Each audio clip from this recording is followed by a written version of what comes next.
and we have labeled them by different colors. The blue ones are those of the survivors. The black ones are those of the victims. Here in the middle, you can see the gray ones. These are the third-party witnesses, including Mr. Joe Narvey, Mr. Joe McGee, Mrs. Winnie Bawtry. These are the foreigners who actually stayed in Nanjing, and they established Nanjing International Safety Zone, protected over 250,000 Chinese refugees. Meanwhile, down here we can see the archives of the Japanese invaders. These are actually the Japanese soldiers who actually participated in the war of the steppes. Now, in front of us, we can see a very special Nanjing Massacre. Over 300,000 people were brutally massacred within 6 weeks. If we count the number in time, that means every 12 seconds, a life is lost. So slowly appearing, then fading, are the names of the victims during Nanjing Massacre. Let's see more detailed information about the city break from the city wall in front of us. You can take it over.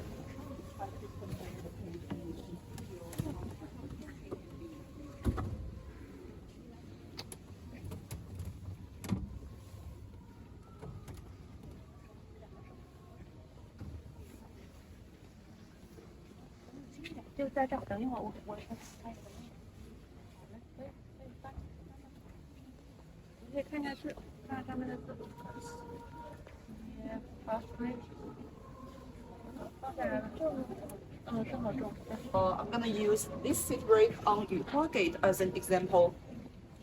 So, could you please step forward? You can try to touch the city break, okay? Okay. Yes. I don't know if you guys can read Chinese characters, but I'm going to read it for you, okay? So, in ancient China, the Chinese people would be reading from right to left. So I'm going to use this one on Yuhua Gate as an example. First of all, you guys should know that this break, it has embraced over 600 years of history. I don't know how much time have you arrived in China or Nanjing? Do you guys know that Nanjing used to be the capital city of Ming Dynasty? Yeah. You know that? Yes. And Emperor Zhu Yuanzhang from Ming Dynasty chose Nanjing to be the capital city of his dynasty. And later, the fourth emperor, Zhu Di, relocated the capital city from Nanjing to Beijing.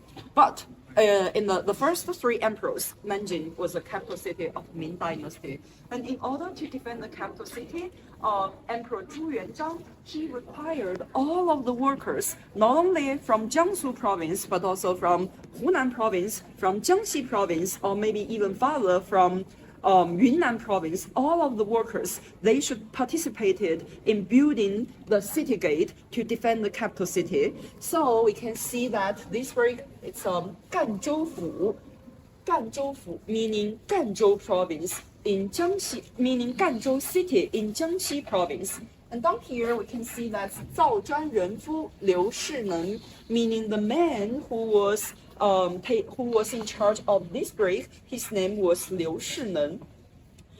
In the middle are all of the detailed information about Mr. Liu Shinen, the man who produced this break.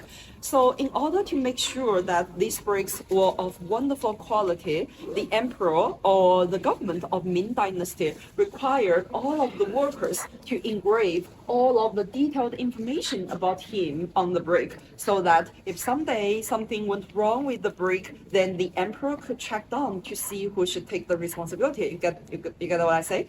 Yeah. And also in ancient China, the law or the regulation is quite rigid or strict. So if there's a system called the system of lianzuo or 株连九族, meaning if someone breaks the law, then all of the 3 generations involved with him and even his friends and his family and his neighbors would all be killed. So we can get the assumption that in order to protect ourselves, protect our family members, protect our friends, we're going to be devoting ourselves to making sure this break were of wonderful quality. So battle, we can see even after 600 years later, we can see it's still really solid, right? But when the Japanese invaders tried to occupy the city of Nanjing, these bricks, they represented the achievement from agricultural society. But in the year of 1937, when the Japanese invaders tried to occupy the city of Nanjing, the Japanese government had already finished the Second Industrial Revolution, and they represented the high advanced industrial revolution. So these bricks, we have presented them here as a big contrast between the agricultural society and the industrial revolution. And now please follow me. The basic situation before December 13th, 1937, before Nanjing was occupied by the Japanese invaders. You can see over here on November 12th, 1937, the Battle of Shanghai broke out.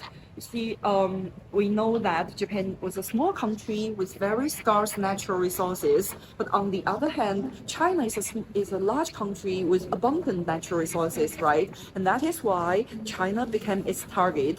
So before the Battle of Shanghai, the Japanese invaders, they were intended to occupy the whole region of China within 3 months. But it actually took the Japanese invaders over 3 months to just occupy the area in Shanghai. And after Shanghai was occupied, the Japanese invaders, they quickly marched to Nanjing. Back then, Nanjing was a city of the Republic of China. We can see they generally occupied Suzhou, Wuxi, Changzhou, Jiang, Zhenjiang. These are the cities located in the southern part of China, which has always been famous for its wealth and prosperity. So on August the 15th, 1937, the Japanese soldiers started the very beginning phase of the air raids above the city of Nanjing. So a lot of pilots, not only from China, but also from Soviet Union, they all try to fight back against the Japanese invaders. You can see their names have been engraved on the metal here, from an airplane. These are the soldiers, the pilots who sacrificed during the battle to fight against the Japanese invaders. So we are now engraving their names on the medal as a way to show our gratitude and a way to mourn them. Up here are the Chinese pilots, down here are the pilots from Soviet Union. Now in front of us, you can see that depicted from a historical photo depicting the city of Nanjing, which used to be the capital city of the Republic of China, which has always been famous and prosperous. It's now completely ruined in chaos and in a mess after the air raids started. The undifferentiated air raids about the city of Nanjing lasted for over 4 months. After the air raids, about 40% of the residents fled away from Nanjing.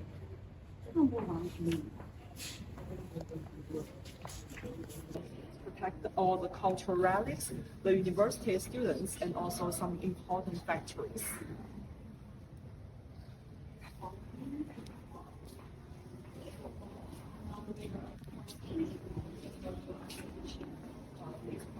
About the Battle of Nanjing, as well as the Japanese attack against the Nanjing. First of all, let's all take a look at this dynamic map here. So we can see after Shanghai was occupied, the Japanese invaders, they were quickly marching from Shanghai to Nanjing from 3 different directions. And also, we can notice from this map that Nanjing is a city with a very special location. It's been surrounded by mountains from 3 sides, while on another side, you can see the blue one. That's Yangtze River, Chang. So before the Battle of Nanjing, in order to show the strong determination to fight against the Japanese invaders, the headquarters of KMT gave the order to burn all of the boats along the Yangtze River as a way to show that they're going to leave them no way to retreat. But when the Battle of Nanjing actually started, there existed huge military disparity between the Chinese defenders and the Japanese invaders. And that's why the Chinese defenders, they got no way but to retreat and retreat and retreat. And finally, when they arrived at the Yangtze River bank, there's no way for them to there are no boats for them to use to get across the river, and that is why a large number of the Chinese defenders, they all gave up on their weapon, and all of them were executed along the Yangtze River bank. We're going to see more detailed information in the next section. The Japanese soldiers, they locked down the city, so the supply cannot get into the city to provide for the Chinese defenders. And that's why on December 12th, 1937, the headquarters of KMT, you can see, oh, that's the name, Peng Shenzhi. He was the head general of the Chinese defenders. He gave the order to retreat. And on the second day, on December 13th, most of the city gates in the city of Nanjing were occupied by the Japanese invaders. And that's why we say on December 13th, 1937, Nanjing was occupied. This is Matsui Iwan, the head general of the Japanese Imperial Army. Together with his soldiers, you can see they were marching from Zhongshan Gate to celebrate the fall of the city of Nanjing, and also as a way to show off their military strength. And back then, we can see in Japan, they held all kinds of activities to celebrate the occupation of Nanjing. And I want to introduce you to take a look at this piece of newspaper here. It was published back then in Japan, and can some of you read Chinese characters? Yeah, when I was Nanjing. Thank you. Yes, that's Nanjing. Anyone else can read more Chinese characters? Could you please raise up your hands? Can you read the 4 characters here? Go. Anyone? Read. Anyone can read Chinese characters? Ali, read. No, it's okay. I'm gonna introduce you to you. Thank you for answering. So we can see that the headline of this piece of newspaper was Nanjing Xianluo, meaning Nanjing fell. Well, there's a very special place here. Can you read this for me? 12月. Yes, that's 12月, meaning December. But here it was supposed to show the date, but it was blank. That means the Japanese journalists, they had already prepared this piece of newspaper before December 13th, before Nanjing was actually occupied by the Japanese soldiers. They prepared it and they even published it as to celebrate in advance. And also, in this glass, we can also see another piece of newspaper that's also published back then in Japan, and the title was also Nanjing Xianluo, meaning Nanjing fell. That's a Japanese national flag being raised at the city gate of Nanjing, called eliminating all the prisoners, which is obviously against the international rule. And down here we can see the photos. These are all the Chinese defenders who have already given up on their weapon, but all of them would be executed by the Japanese invaders. Just now we mentioned that a lot of Chinese defenders gave up on their weapon and they would be killed along the Yangtze River bank. This is a scene consists of the photo depicting the Chinese defenders who gave up on their weapon, but they would be killed at the Yangtze River bank. And down here are the relics that we discovered from Zhongshan Pier. And these are 2 heavy gun machines used by the Japanese soldiers to finish the collective massacre. And over there, we can see that's an iron bucket used by the Japanese soldiers to fill in gasoline and burn all the Chinese victims' bodies. Before Nanjing was occupied, in order to protect the citizens in the city of Nanjing, some foreigners, including Mr. John Rabe, Mr. John McGee, Mrs. Minnie Vautrin, etc., 20 foreigners, they want to establish a safety zone to protect the citizens in the city who cannot flee away from Nanjing. And in order to show the support to the foreigners, the municipal government of Nanjing appointed 400 Chinese policemen to help them to guard the safety zone. However, after Nanjing was occupied, even the Chinese policemen in the Nanjing International Safety Zone were not spared. Up here we can see this photo. Well, this gentleman, his name was Wu Changde. He was one of the Chinese policemen in the Nanjing International Safety Zone. On December 15th, 1937, Wu Changde, together with over 1,000 Chinese refugees, they were all captured and they were taken from Xinjiekou to Qinhuai Riverside to be executed. They were captured and they were taken from Xinjiekou to Qinhuai Riverside to be executed. When the bullet ran out, Wu Changde quickly fell down on the ground. But when the Japanese soldiers tried to finish the collective massacre, he was severely injured on his back, and Wu Changde became the only one survivor among all the 400 Chinese policemen. He's the only one survivor. And after the war, in the year of 1946, Wu Changde testified at the International Military Tribunal for the Far East as a very important witness and survivor, and provided his very important testimony during the court. Here we can see the Japanese soldiers standing on Chinese victims' bodies and taking a group photo together. So Jiangdong Gate Collective Massacre, our memorial hall was established right here. So we can notice that along the Yangtze River bank, there were many bullets, just like what we have talked before. The Japanese soldiers, they killed Chinese people, along the Yangtze River bank. So it's going to be much easier for them to throw the victims' bodies into the river and destroy all the evidence of the killing. I'm sorry? Yeah, the memorial hall is here. Why is it here? Are you asking me this? Yeah. Well, when Chinese government was considering establishing a memorial hall, try to show people about the historical facts of Nanjing Massacre, 2 locations were chosen. First one is here. This is the Jiangdong Gate Collective Massacre. Over 10,000 Chinese soldiers who have already surrendered, but they were killed at this location. And another location was chosen near Purple Mountain. But later, the architects, they got when they were accumulating and they were negotiating with each other, maybe building a memorial hall near the mountain may causing some harm to the mountain, and that's what. But that year, in the year of 1985, this is here most the flats, and that's why the memorial hall was established here. And also, we can notice this green section here.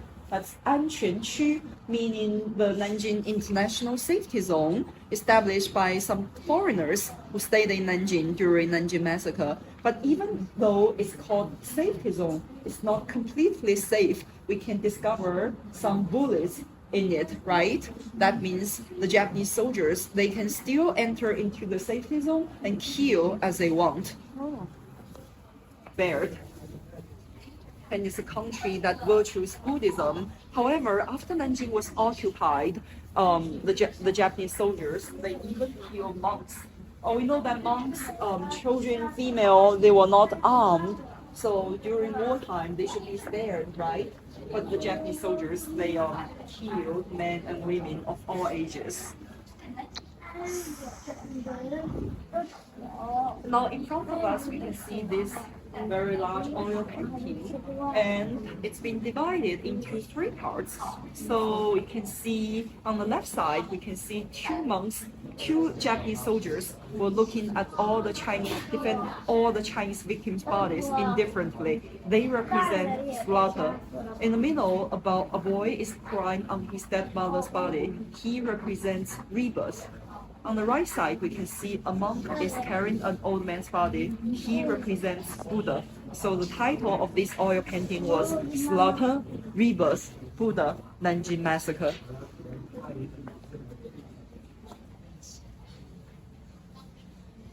Okay, everyone, now we can see another piece of newspaper in front of us. It's published back in Japan on December 15th, 1937, and the title was 百人斩超纪录, meaning the record of killing 100. 2 Japanese invaders, they started a very barbaric killing race to see which one would be the first one to kill 100 Chinese people from Shanghai to Nanjing when they were marching. By the time they arrived in the city of Nanjing, one had killed 106.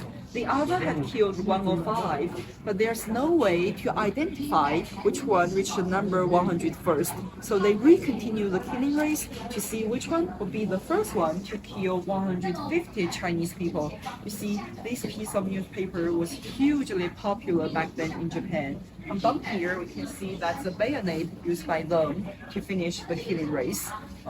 It's a duplicate. The original one was now kept in Taiwan.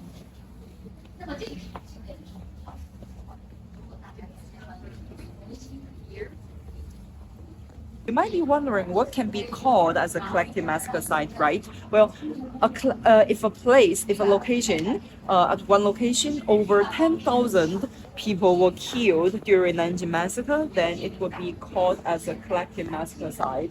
And down here we can see the testimony from different people, including the survivor of during Nanjing Massacre. We can see this one, her name was Xia Shang. It's also the original city break of Nanjing Ming Dynasty. And we can see the bullet hole left by them when the Japanese soldiers tried to occupy the city. That's the evidence.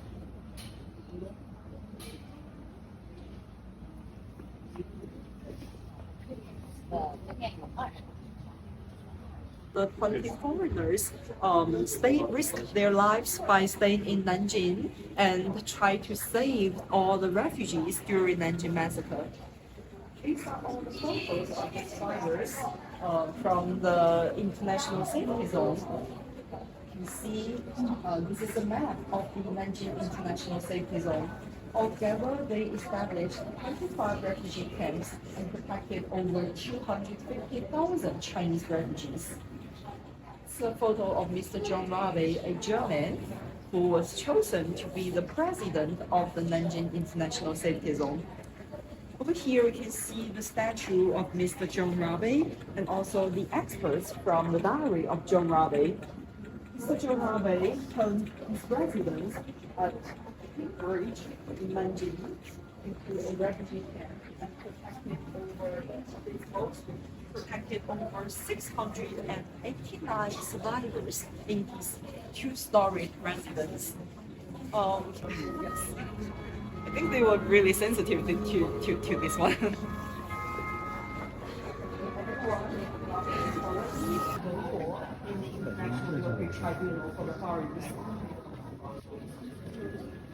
He passed away. He's got 4 sons, and these video tapes and also the camera, they were donated by his third son. Yes.